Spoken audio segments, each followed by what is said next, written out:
Hello guys! Magandang araw. Tara, recess na.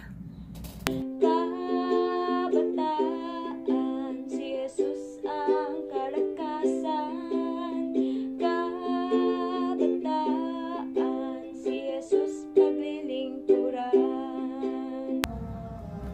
Para sa ating food for the soul, basahin natin Hebrews chapter 12 verse 1. Wherefore seeing we also are compassed about with so great a cloud of witnesses, let us lay aside every weight and the sin which doth so easily beset us, and let us run with patience the race that is set before us. Motion picture. May mga points sa buhay natin na we were down. Young people, for example, kung pipicturan ka sa isang moment ng buhay mo, ano ang gusto mong maalala sa'yo? Diba? Sa dami ng selfie, sa dami ng mga aurahan na talagang pinipicturean natin, ano ba ang gusto mong maalala sa'yo ng mga tao? Fortunately for us, life isn't made of a single snapshot. Diba?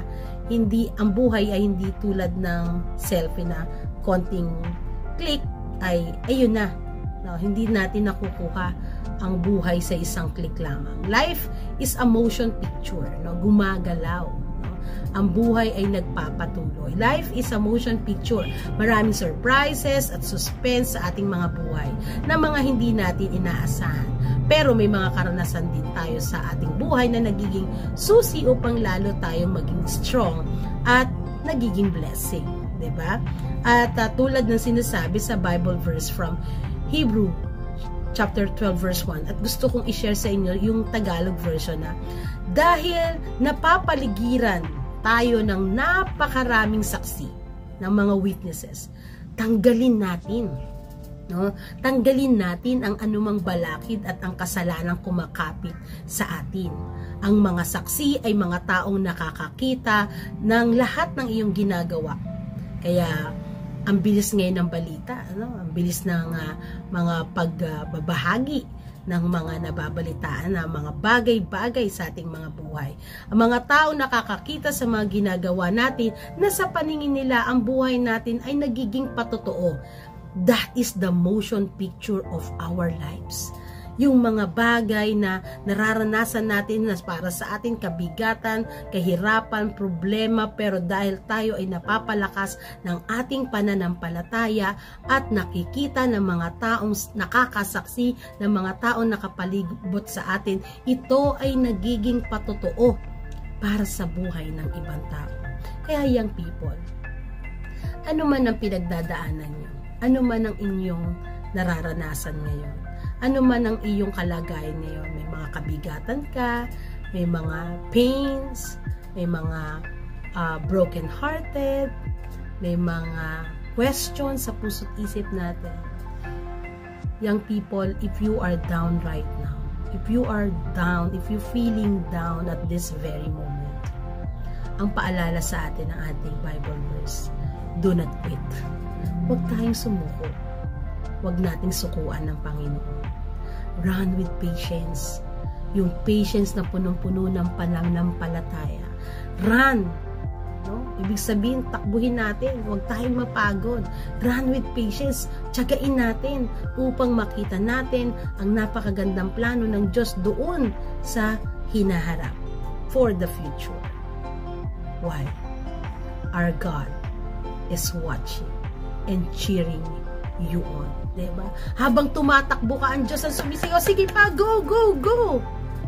Habang ikaw ay tumatakbo at nalalampasan ang mga kabigatan sa buhay mo, habang ikaw ay tumatakbo, nalalampasan mo yung mga problema, mga anxiety, mga depressions, mga problema, mga broken hearted, mga pains, lahat yan habang tumatakbo ka, nilalampasan mo, God is cheering on you. Sige pa, go! Go my child! Go my child! Run! Run with faith! Run with patience!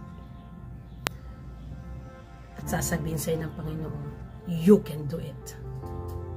You can do it. Kaya young people, huwag tayong sumuko. Huwag tayong panghinaan ng loob. Dahil ang buhay mo sa bawat takbuhin ay nagiging pagpapala sa iba dahil sa kalakasang kaloob ng Diyos sa iyo at lagi nating isa puso. God is with you. Let's pray. Thank you, Lord. Thank you for trusting us. Salamat sa pagtitiwala mo. At nawa mabuo din lagi sa aming puso at isip ang pananampalataya namin sa inyo. Pagpalain niyo po ang mga kabataang ito sa kanilang mga kalagayan. Ako po ay naniniwala na may kanya-kanyang isipin, panalangin, problema, kabigatan ng mga kabataang ito. Pero Lord, higit kang makapangyarihan sa lahat ng ito. At hawak-hawak mo ang mga kamay ng mga kabataang ito. Binubuhat mo sila, niyayakap mo sila upang mapagtagumpayan nila lahat ng kanilang kinakaharap na maaring magpahina sa kanilang pananampalataya. Pagpalain ng kanilang buhay, palakasin ng kanilang pananampalataya at lagi nilang maranasan ang presensya mo. Patatagin sila at huwag silang sumuko. Palakasin sila at huwag silang panghinaan ng loob. Kaya sa lahat ng kanilang mga pangarap, sa lahat ng kanilang mga plano, sa lahat ng mga tumuhin ng mga kabataang ito, be with them. Empower the young people.